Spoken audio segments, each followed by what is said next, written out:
আজকে আমি ভাইয়ের জন্য খুব তাড়াতাড়ির মধ্যে একটা টিফিনের জন্য একটা কিছু বানিয়ে দিচ্ছি। প্রতিদিন এলেই না শুধু জ্বালাতন করতে থাকে। আমার বিরক্তিকর লাগে। এটা বানা, ওটা বানা, এটা কর, সেটা কর। প্রতিদিন হলেই তার আনহেলদি খাবার। দিয়ে দেখছিলাম ঘরে কিছুই ছিল না। আলু এগুলো সবই পড়ে আছে যেগুলো সকলের বাড়িতেই থাকে সেই সব জিনিসই।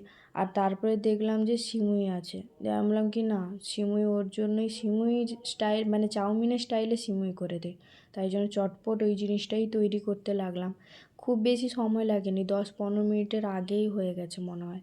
তোমরাও এগুলো তাড়াতাড়ি বানিয়ে নিতে পারো। এমনিতে সবাই জানে রেসিপিটা, কিন্তু আমার রেসিপি আরও বেশি ইজি, কিছুই পড়ে না ওর মধ্যে। তো তাই জন্য বানাও। আর নিজের ছেলে মেয়ে আবার আমাদের ঘরের মতন যদি একটা ছেলে থাকে তেঁদুর, তাহলে ওকেই বানিয়ে খাওয়াবে। আমি একবার টেস্ট করে দেখলাম খুবই ভালো লাগছে খেতে। আমি আগে বানিয়েছিলাম, ওটার থেকেও বেশি আজকে ভালো লাগছে। বাই।